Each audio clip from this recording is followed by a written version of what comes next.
Late one evening, I found myself in an unexpected moment of solitude, completely unaware of the laughter and curious eyes fixed on me.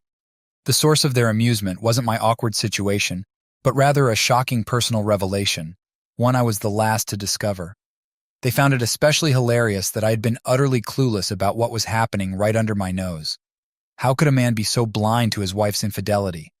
Ethan Holloway, who claimed to know my wife quite well, was telling his friend Liam Preston how he had seduced her at a party last week.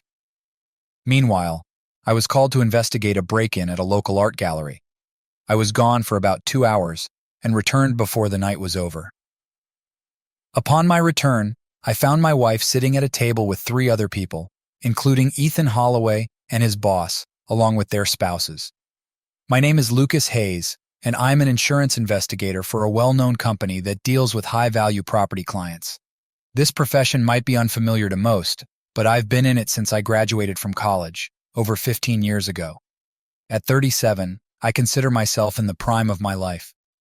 My job involves investigating incidents that might lead to substantial compensation claims, mainly thefts and robberies, and sometimes car accidents involving multiple vehicles. I'm very good at what I do, and I've built a solid reputation in my industry. I'm often contracted out to other companies for a premium. Although I travel frequently, it's never for long periods. If a lengthy investigation is required, I have a team that can stay on site to finish the job. I've been married to Lila for 14 years, and we have 2 wonderful children, Elena, age 10, and Sophie, age 8. Lila, who's a year older than me, also works at the same company as the personal secretary to Henry Carter, the company president. We got married before she joined the company, but I encouraged her to apply for a position after she lost her previous job. Although hiring her needed HR approval due to nepotism policies, they agreed because of my standing within the company. Fortunately, Henry Carter was looking for a new secretary, and Lila's extensive experience as a personal assistant at a major corporation made her a perfect fit. After the interview, he offered her the job on the spot. Ethan Holloway and Liam Preston, the people I mentioned earlier, are insurance specialists who deal with large companies or wealthy individuals. While we're not close friends, they work under David Langston, a mutual acquaintance and a good friend of mine. I report primarily to Henry Carter and work independently, though sometimes David gives me interesting assignments. A week after the party, I overheard a disturbing conversation. I had stepped into the restroom to take a break when Ethan and Liam walked in, seemingly ignoring the closed stall door, and started talking about the party. Ethan began bragging to Liam about his recent conquest, making me feel a growing discomfort in my gut, something far worse than food poisoning. Liam asked Ethan how he managed to seduce her, surprised because he never saw her as that type of woman. Ethan said they danced a bit, and she seemed friendly. When he suggested going to his office, she mentioned that Lucas wouldn't like it, but he convinced her to join him for a drink at the bar. Ethan continued, describing how, while Lucas was dancing with Lila, he got a double shot from the bartender and subtly swapped their drinks. His aim was to help Lila relax so he could make advances on the dance floor. Liam questioned Ethan's plan, given Lucas' presence, but Ethan claimed he hadn't planned Lucas' departure. It was just luck.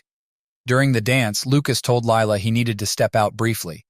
Though Lila suggested he take her home first, Lucas insisted she stay and have fun, promising a quick return. Lila wasn't thrilled, but agreed, staying behind with Ethan, David, and his wife. Later, Ethan got Lila another drink, secretly asking Max to make it a double again without her noticing.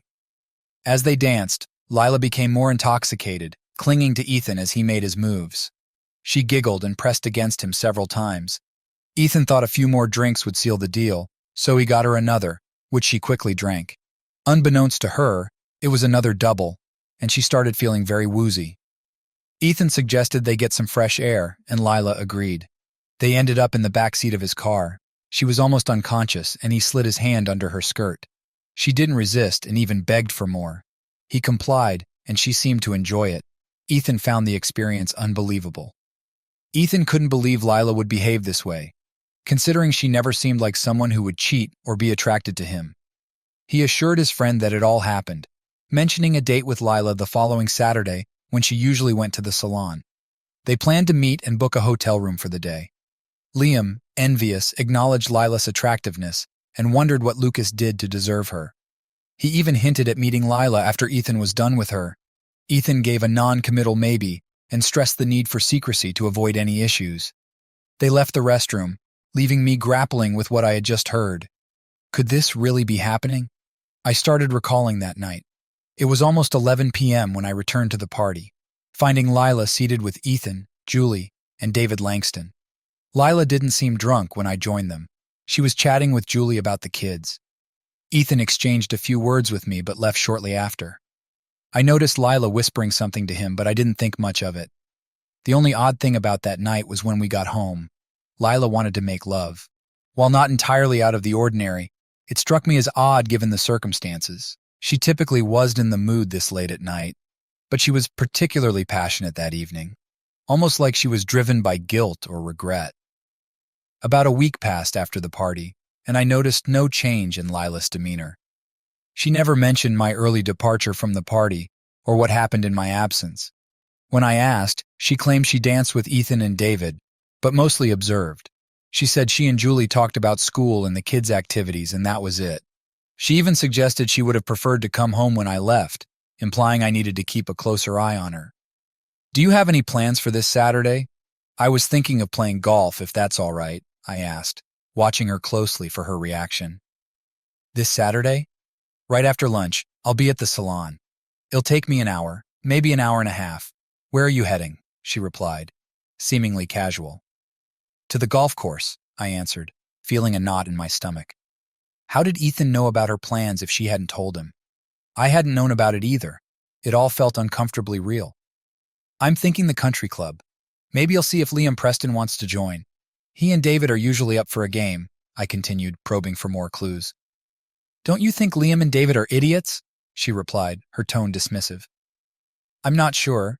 I know David is, but I don't know Liam or his wife well enough to say," I answered, trying to keep the conversation neutral. "What about Ethan Holloway? You talked to him at the party, right?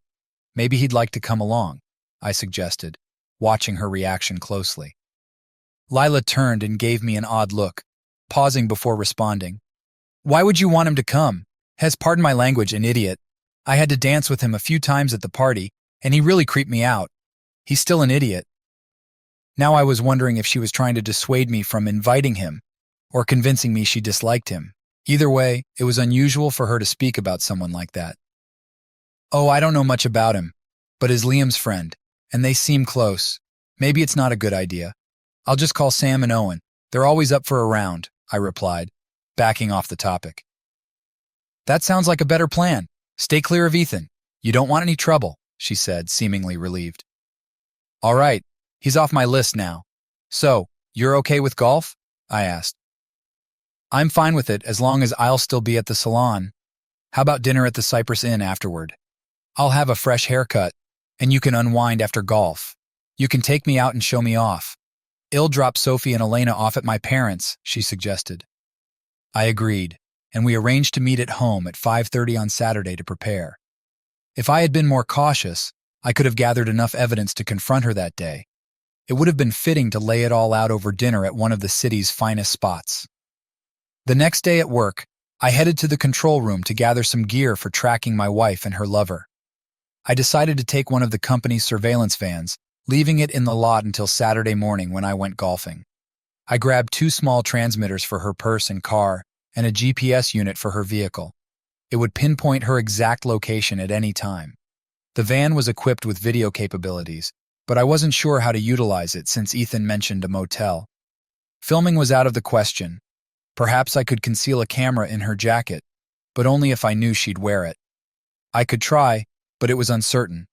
With the GPS unit, I could track her movements, tapping into its signal with the van's equipment. It had local street maps pinpointing her location within 30 meters. The audio transmitters would capture any conversations recorded within the van. All of this could be automated, so I didn't even need to be present in the van. I just needed to leave it about a mile away from where she was last week. My plan was to spend the rest of the week observing. I'm quite skilled at this since it's my profession. I observed Liam and Ethan but didn't notice anything unusual. Normally, I visit my wife at least once a day, but lately, I've been visiting a bit more frequently. Although I hadn't seen anything suspicious yet, I decided to gather information from Liam. He explained that he was working on policies for a large factory complex, and I used to spend some time examining the site and developing contingency plans for potential disasters. This is known as risk analysis and is part of the risk insurance process. On a particular Tuesday, I approached his desk, which was across from Ethan's. He seemed deeply engrossed in his work. I greeted him and expressed my desire to review the Baxter plant plan for the day. Initially, he appeared distracted until he understood my request, after which he simply nodded and agreed, stating he was available anytime. I still needed to return to that location to take some photos. We discussed the timing, agreeing to go in about an hour. It was decided that my colleague would stop by my desk on their way. After a brief exchange, I turned the corner and noticed a smirk exchanged between Liam and Ethan. They maintained their gaze on me until I was out of sight. They were intriguing individuals. I resolved that Liam would face consequences for his actions. Although he wasn't directly involved, he colluded with Ethan and made disparaging remarks about my wife. He was aware of the plan and chose to witness Ethan's deception, rendering him equally responsible in my perspective. An hour later, Liam arrived as arranged, and we departed in my SUV. I discreetly installed one of the small transmitters in the car console, which could record any conversation within or near the vehicle. My intention was to have a record of our private conversation. As we left the parking lot and began the 25-minute journey to Baxter, I started the conversation. "So, Liam, did you enjoy the party last week?" I asked, trying to ease into the topic. "I wasn't there. I was away on a trip and missed out on the festivities," he responded. I conveyed to Liam my interest in understanding what had caught his attention, particularly in light of Ethan's betrayal involving my wife. I asked if that was what he had overlooked. Liam seemed taken aback by my straightforwardness and initially struggled to respond. He made a move towards the door handle but then composed himself and met my gaze. "I only know what Ethan told me. I'm not sure if it's all true," he confessed, doubting the accuracy of the information. "Do you really think Ethan would make up such a story?" I pressed, skeptical. Liam pondered this and then shrugged. "It's hard to say, but why would he lie about something like that? I overheard him talking about getting her drunk and taking her to his car. How did you know about it if you weren't there?" I questioned further, pushing for more details. Liam looked uncomfortable but finally said, "Ethan told me about it afterward. He mentioned your 2-hour absence coinciding with the incidents." I nodded, noting the information. This was just the beginning. I needed to dig deeper and find out the truth. Ethan didn't seem to have any further plans beyond what he had already disclosed. Liam, hesitant and unsure of the truthfulness of Ethan's story, recounted his words. I sarcastically commented on Liam's loyalty and thanked him for his so-called friendship, hinting that he should have told me regardless of his intentions. Liam expressed reluctance, saying he wouldn't wish such a situation on anyone, and apologized for making me feel like a fool. He mentioned Ethan's claim that he couldn't resist my wife. After Ethan's statement, I switched off the recorder, intending to keep our next conversation off the record. I reassured Liam that if he followed my instructions, he'd be fine, but warned him of serious consequences if he failed. Liam nodded in agreement, clearly uneasy. I then hinted at another matter to discuss with him. I made it clear that Ethan must remain unaware of our conversation and that Liam must not disclose anything to him. I stressed the severe consequences of any breach of trust, including losing his job and tarnishing his reputation. I reminded him that I had ways of monitoring both him and Ethan to catch any slip-ups. I assured Liam that I wouldn't confront Ethan or interact with him, instructing Liam to continue as usual and let Ethan do the talking without interference. With the truth in hand, I instructed Liam to heed my warnings, assuring him everything would be fine if he followed my instructions. After that, we barely spoke, spending the next 2 hours in silence. Liam did his job, and I did mine, getting the information I needed while keeping Liam in the dark about my plans. It wasn't necessary for him to know everything just yet. The week dragged on, with me keeping a close watch on Lila. Although she didn't show any suspicious behavior, I remained vigilant. Wednesday evening came, and the kids went to their dance class, which ended around 9:30. I sat in the living room watching TV when Lila joined me, settling onto my lap. She wrapped her arms around my neck, pressing her cheek against mine. "We've got about 2 hours before I need to pick up the kids. How about we make love?" she suggested, her voice a mix of seduction and urgency. Despite my anger and frustration over the situation, I was still human. Against my better judgment, I felt myself getting aroused. I held her tightly, kissing her passionately. "Take me upstairs to our bedroom right now. I want you and I want it now," she whispered urgently. Without another word, I followed her upstairs, admiring her figure. We undressed and then engaged in intense, passionate lovemaking. Afterwards, we lay in each other's arms, basking in the afterglow. For a moment, I pushed aside my doubts and fears that everything would come crashing down. I wanted to believe it was all a lie, but reality had a way of creeping back in. "That was amazing, darling. We need to do this more often, don't you think? We've been out of sync lately. Let's not let that happen again," she said, her voice soft and content. "Agreed. I'll make sure of it. How much time do we have? Do we have time for a quick shower?" I asked, trying to keep the mood light. "I have to pick up the kids after 9, but we can delay it if you want. Now, or should we wait until our date on Saturday night? I could ask the kids to stay at their grandma's for the night," she suggested. "How about this? I'm all yours for the evening. Anything else planned for Saturday?" I inquired. "Okay, you've got golf, and I've got a hair appointment. Then we have our dinner date, and afterward, I'm all yours. Whenever you want, however you want. And I expect plenty of that from you. Any better offers now?" she teased. "None at all," I replied, smiling.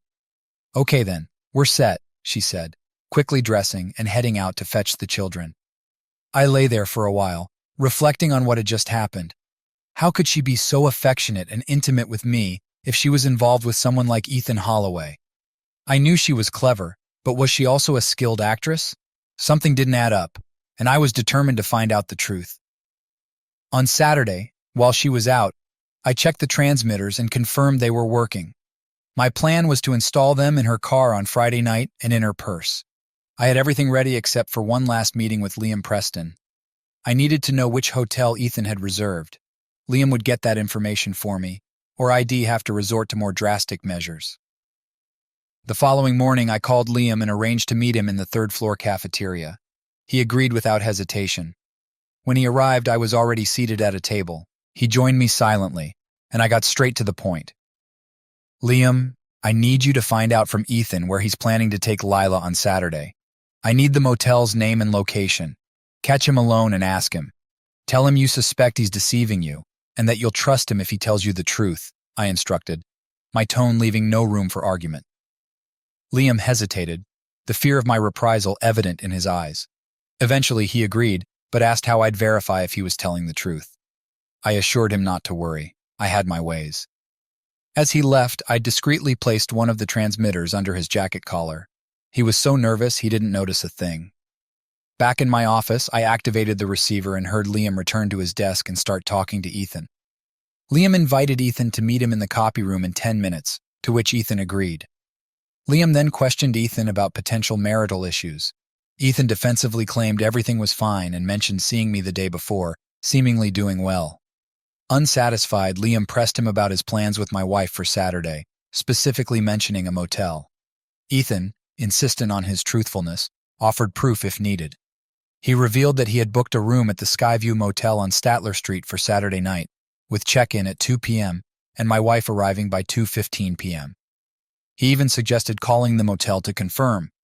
After confirming the details, Ethan made a disparaging remark about my marriage and warned Liam not to meddle in their affair. Despite Liam's apparent concern, he nodded in agreement, clearly shaken. Ethan remained indifferent, suggesting that if my wife was interested, so was he. After hearing this exchange, I turned off the receiver, feeling a mix of disbelief and anger. I had hoped Ethan would admit to lying, but instead he confirmed everything, leaving me unsettled. Now, with the motel address in hand, I planned to set up surveillance equipment in the van. My mind raced with ideas. I could park the van there on Friday night, activate the gear on Saturday at noon, and keep my distance to avoid witnessing my wife's betrayal firsthand. The only thing I could do now was gather concrete evidence to confront Lila, Ethan, and Liam. My first move was to call the motel, and they confirmed Ethan's booking. At least that part was true. With that confirmation, I had to bide my time until Friday evening. Then an idea struck me. What if I captured them entering the motel room on camera? I decided to visit the motel that day and scout the area. Inside the Skyview Motel office, I waited for the clerk, a shady-looking character, which suited my purposes perfectly. Honesty wasn't what I needed right now. "Hello, friend. I'm an investigator for an insurance company, and I need some information. Here's my ID and a warrant," I said, flashing my badge and presenting a convincing, albeit fake, document. The slip of cash I handed him didn't hurt either. "Sure, what do you need?" he replied, his eyes lighting up at the sight of the money. "I need to confirm Ethan Holloway's reservation and get a room number," I said. He checked his records and shook his head. "No room assigned yet." "How about you assign a room on the first floor overlooking Statler Street," I suggested, slipping him another $50. After a moment's hesitation, he nodded and gave me a room number that was perfect for my needs. I informed him about the vanity parking on his property, to which he shrugged indifferently.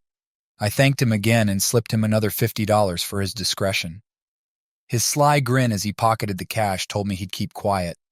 As I left, it dawned on me that I could capture the footage I needed by positioning the camera through the front window of the van parked directly outside their room. My plan was set. Friday at work was challenging. My mind was elsewhere. To distract myself, I headed to Henry Carter's office, using the excuse of discussing a recent art gallery robbery. Although the details weren't urgent, my real motive was to catch a glimpse of Lila as I walked through the hallway. Her face brightened upon seeing me, and she waved me over to her table. "I've been seeing more of you lately. Not complaining, but what's changed? Anything I should know about?" she asked, a playful smile on her face. "Nothing much. Just enjoying being around you more," I replied. "Is Henry in?" "He is. Want me to introduce you?" she offered. "Yes, if possible. I need to discuss some matters regarding the art gallery," I explained. Entering Henry's office, I engaged in conversation. Despite his youth, Henry had earned a strong reputation. He had spearheaded various ventures, including the site I worked on, and held a substantial stake in the company. His wife, Aria, whom I'd met on several occasions, epitomized the trophy wife, blonde, slender, and stunningly attractive.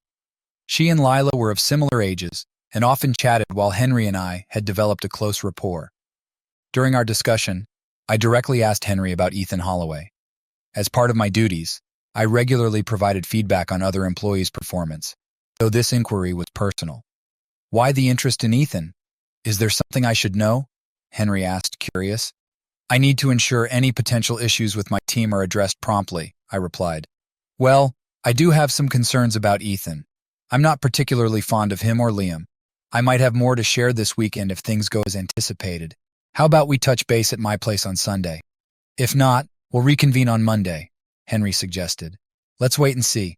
Please keep this between us," I requested. "Agreed. I trust your judgment. You've always been fair in your evaluations. By the way, I'd like you to reconsider the vice president position I proposed. I haven't discussed it with Lila yet, but she deserves to know. If you don't inform her soon, I will," Henry stated firmly. "I'm waiting for the right moment. This entails significant changes for us, so I needed time to deliberate. "I'll give you an update next week," I replied. "Sounds good. Think it over. Weigh your options. We'll talk soon," Henry said as we concluded our conversation. Leaving Henry's office, I exchanged a few words with Lila before heading toward Liam. Pausing at his desk, I made a loud comment about Baxter's performance, ensuring Ethan overheard. I then subtly signaled to Liam that I knew about his conversation with Ethan, which surprised him. Though neither of us spoke further, I patted him on the back and discreetly removed the small transmitter, leaving him unaware. Wrapping up the day without interruptions, I waited for Lila before heading home. I planned to tell her I needed to drop off the van and would be a bit delayed. She kissed me goodbye and left.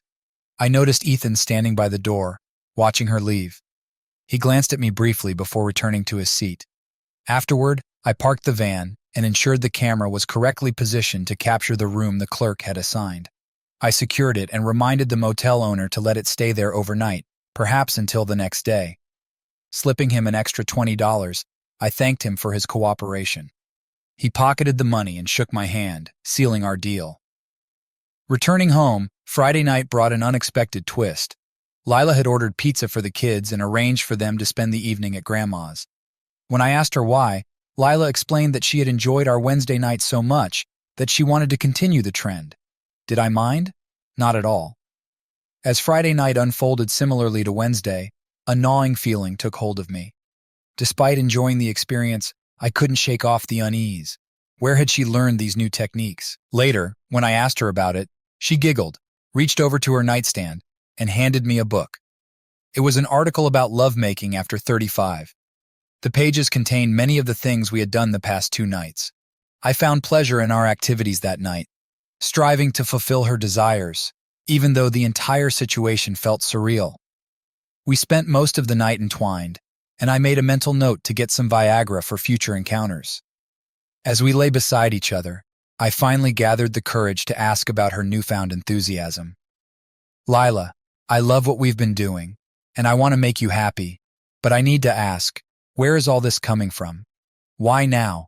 If I didn't trust you so much, I might think there's a guilty conscience at play." "Sorry, Lucas. Arya shared something with me last week that I can't repeat. It got me thinking about our life together, and it made me so happy. Sometimes I just need to express that joy. I wanted to show you how much you mean to me," she said, her eyes shining with sincerity. I listened, a mix of emotions swirling inside me. If this was true, how could she be having an affair? Should I confront her now? "I'm glad you feel that way. Are you sure I make you happy enough? Are you satisfied with our closeness? Or do you feel something is missing? Please be honest," I urged. "I adore our closeness, and you've always made me feel complete. I don't want more. I just don't want our passion to fade into routine. Can't you see? Don't you want me to always feel desired by you?" she asked earnestly. "You'll never have to worry about that. I love you and always will." "I can't imagine anything jeopardizing what we have," I reassured her. "That's good to hear because I won't let anything come between us," she replied, snuggling closer. We spent the rest of the night wrapped in each other's arms, waking up the same way, though pleasantly exhausted. I wanted to shower with Lila, so I woke her and pulled her into the shower with me. Initially protesting, she eventually joined me under the warm spray, and we tenderly attended to each other's needs. Soon, our passion ignited again, and we pleasured each other. Afterward, she mentioned she was ready for the day, but anticipated something more that night. With that, we finished our shower, got dressed early, and I drove to the motel to finalize my preparations. I programmed all the timers to activate at 1 p.m. and ensured the audio recording would last at least 5 hours. The video footage would be burned onto a DVD, a process that would take around 7 hours after compression, covering the entire day. I initiated the sequences and locked up the van. When these two entered their little sanctuary, they'd become the stars of my new film, and the initial screening would be unforgettable. Returning home to grab my golf clubs and bid Lila farewell, the day turned out to be a disaster. I played golf with 2 acquaintances from the club, and my performance was abysmal. By the end, I felt like a complete failure, buying beers for everyone. Around 5, I drove to the van to ensure everything was in order. Scanning the area, I saw no cars or activity, assuming everyone had left. Quickly calling home, Lila answered, and I told her I was on my way. As the time to meet Lila drew near, I drove home without reviewing the surveillance data. I wanted to confront her with the evidence before dinner, but decided to savor our evening together one last time. Despite the betrayal, I still enjoyed making love to her. However, the thought of losing her made me choke up. Why was she doing this to me? I loved her deeply, and the thought of life without her seemed unbearable. If the evidence confirmed my suspicions, divorce was inevitable. Her behavior was unacceptable. But what about our children? She was a devoted mother and deserved custody. If she had indeed cheated, there must be a reason I didn't know. She was fundamentally good, but had made a grave mistake. I could come to terms with that. She could care for the children, and I would provide child support. These thoughts consumed me as I drove home to reunite with Lila, uncertain if I could endure the evening. Legal action couldn't proceed until I had concrete evidence, yet doubt lingered in the back of my mind.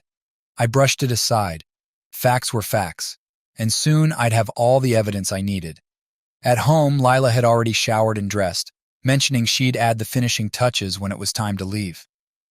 Meanwhile, I hurried to get ready, ensuring we left on time for our reservation. My wife was radiant, always drawing attention as we entered the room. She brushed off the admiring glances from men effortlessly, but I couldn't help noticing, always filled with pride. Tonight was a stark reminder of what could have transpired. Despite everything, she remained intelligent and engaging, making her an excellent dinner companion. We conversed on various topics typical of a night out, and she indulged in more wine than usual. As the designated driver, I noticed her being particularly flirtatious with me. As we concluded our dessert of chocolate mousse and sorbet, we exchanged smiles, both eager to retire to the bedroom upon returning home. I signaled the waiter for the bill as Lila excused herself to the restroom. Exiting hand in hand, we made our way to the car. As I navigated the main street toward our house, Lila leaned against my shoulder, intertwining our fingers. She gently moved my hand from the steering wheel to my lap, and without much prompting, I hugged her tightly, reminiscent of our youthful love. She sighed contentedly, and we drove home in a tender embrace. Once home, Lila busied herself with household tasks, her energy seemingly endless. Finally, she turned to me, a mischievous glint in her eyes. "Shouldn't we head upstairs and pick up where we left off this morning? You owe me, remember?" "Absolutely. Lead the way," I replied, trying to match her enthusiasm despite the turmoil inside me. We ascended the stairs quickly, anticipation building. Lila stood before the bed, her eyes locked on mine as I stripped down to my boxers and socks. She removed her top and bra, leaving only a strand of pearls around her neck. As she reached to remove them, I stopped her. "Leave them on. You look incredible with just those pearls. This is a sight only I get to see. I'm completely yours tonight," I said, trying to immerse myself in the moment. "I'm all yours," she whispered, her voice filled with a mix of seduction and sincerity. In that moment, I wanted to believe her. Despite everything, I decided to put aside my doubts and focus on the present. We explored new realms of intimacy, trying positions and experiences that were new to us. She laughed and referenced page numbers from her book whenever I inquired about her fantasies. It was a night of discovery and connection, one that felt almost surreal in its intensity. We fell asleep entwined, waking late on Sunday morning, reluctant to part. She agreed to one more encore of our favorite moments from the night before. Afterwards, she had to pick up the girls, and I mentioned needing to check on the van. She suggested staying at her mom's for a while, giving me the perfect opportunity to retrieve the tapes from the van and review their contents. Once she left, I drove to the van, retrieved all the recordings, and returned the van to the production facility. I called a taxi to pick me up and take me back to my car, then headed home. The first thing I did was examine the GPS printout. It confirmed her car's location at the motel on Statler Street. My heart sank. The confirmation of my worst fears hit me hard. I felt compelled to view the video firsthand. I switched on the TV and DVD player, inserting the DVD and preparing myself for the inevitable heartbreak. The image was crystal clear, the room perfectly centered on the screen. I fast-forwarded until I saw a car approaching, then slowed to normal speed. Ethan Holloway emerged from the car, opened the room's door, and disappeared inside. Rewinding, another car appeared, and I saw a woman knocking on the door and being greeted by Ethan's smile as she entered the room. When she turned, revealing her face, my heart raced and my pulse skyrocketed. Pausing the video, I watched it from start to finish before removing it. "Well, it'll be damned," I muttered. I needed to contact Henry Carter immediately. There was one address I had to verify, so I retrieved my wife's address book from my desk drawer. As expected, the address I sought was there, confirming my suspicions. A determined smile crept onto my face. With all the necessary information in hand, I dialed Henry's home number, urging him to meet me immediately. He initially insisted I come to his house, but I persuaded him to meet me alone elsewhere. Eventually, we agreed to rendezvous at the TGIF restaurant near the office. An hour later, we met there. Lila and the girls had plans for dinner at her mom's, giving me the time I needed. At TGIF, I briefed Henry before revealing the DVD. I brought along a portable player with a 9-inch screen and headphones for privacy. As he watched, his anger simmered beneath the surface. Initially skeptical, he vehemently denied the possibility of Lila's involvement. However, as I played the recording of Liam's encounter with Ethan and laid out the entire narrative implicating both Liam and Ethan, Henry's complexion turned crimson with rage. Despite his personal regard for Lila, he gradually accepted the truth. I advised him to watch the DVD before passing further judgment. As Henry viewed the footage, his expression shifted from disbelief to pain. Sensing his need for privacy, I looked away, allowing him to process what he had seen. When he finished, he met my gaze, waiting for my response. Once composed, I made my sole request. I want them both terminated for breaching the moral clause in their contracts, effective by Monday afternoon. With the evidence I've provided, you have the authority to act as you see fit. I won't mention this again, I stated firmly. Henry's surprise gave way to a resolute nod. You have my word. This will be handled first thing Monday, and he'll personally escort them off the premises. They're dead to me. There may be further action I'll take, but it's best you don't know the details. Understood? Agreed, I replied. Following that, I handed him a bag containing all the surveillance data except for one small cassette, which I kept for my own purposes. It was necessary for my plans regarding my wife. Henry and I continued our discussion for another hour or so, making additional decisions to address later in the week. We parted ways with a handshake, and before I left, Henry addressed me once more. Lucas, you've handled this with a level of integrity and composure that's admirable. I appreciate your efforts and respect your actions. Things could have escalated if you hadn't been so level-headed. You have my gratitude and respect, he said. I felt a sense of relief as I headed home to my family, who remained unaware of the impending changes. That evening at home went smoothly, and my spirits were high. Lila was curious about what had transpired, but I told her she'd learn more at work the next day. Exhausted from the previous nights, we retired early for a peaceful night's sleep. Lila wanted to be embraced, and I gladly obliged. We fell asleep in each other's arms, just like the previous night. Monday morning arrived, bustling with activity at work. At 9:30, Lila called me, her voice tinged with urgency. You won't believe what's happening. Henry has summoned Liam Preston and Ethan Holloway to his office. They're in there now and tensions are high. Feigning cluelessness, I asked, what's going on? Henry is furious. He's called security, she whispered, before hanging up, promising to update me later. 20 minutes passed, and Lila called again. Henry had security escort Liam and Ethan out of the building. They're fired. He wants me to draft their termination letters citing a breach of the morals clause, she said, her voice a mix of exhilaration and disbelief. This is the most unusual event I've ever witnessed as Henry's secretary. We need to talk over lunch. We met for lunch, and Lila recounted the morning's events in detail. She described how security had marched Liam and Ethan out, warning them never to return. She mentioned Henry's agitation, even recounting a moment when he snapped at her before quickly apologizing.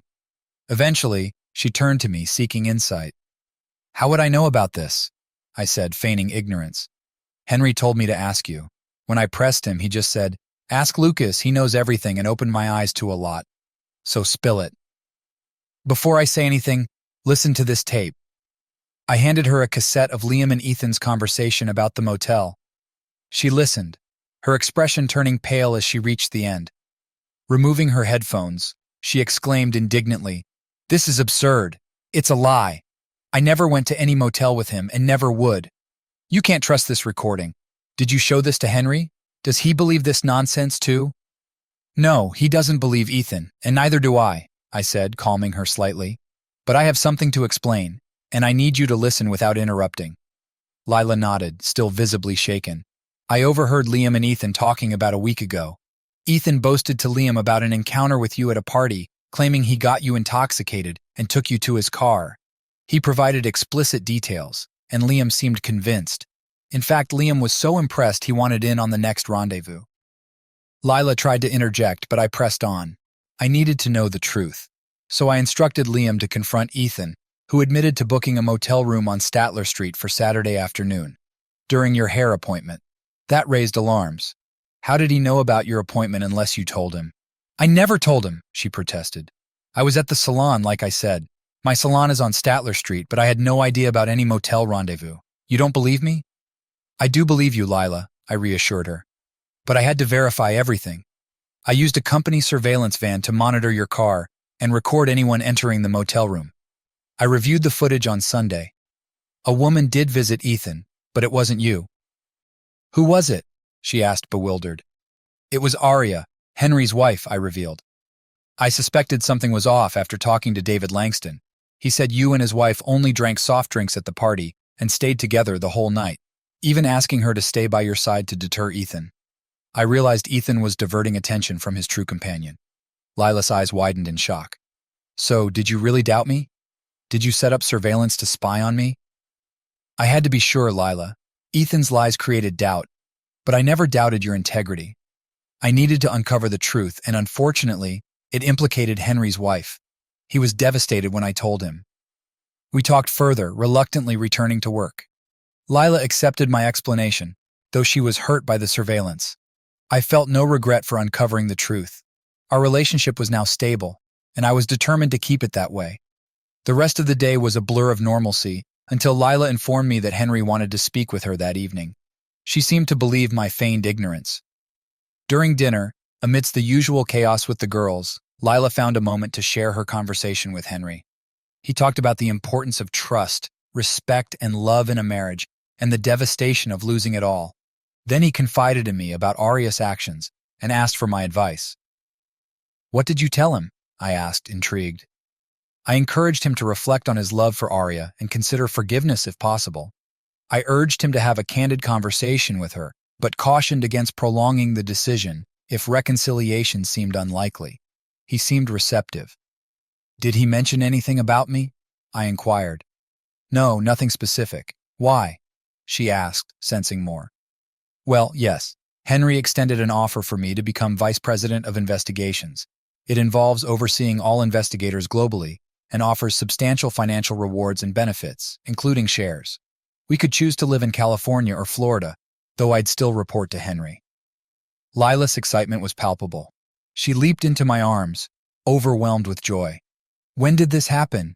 Is this in recognition of your actions today? Actually, he proposed this 6 months ago. I wasn't ready to consider it until now. The thought of losing everything made the decision more tangible. Last week, I feared I might lose you, and it prompted me to reevaluate. Lucas, you could never lose me like that. I won't stray, ever. It's out of the question. Do you understand? She affirmed, holding me tightly. We held each other, the weight of the past week lifting. Our future seemed clearer now, and I felt a renewed sense of purpose. Exhausted from the emotional roller coaster, we retired early, falling into a deep, peaceful sleep, ready to face whatever came next together.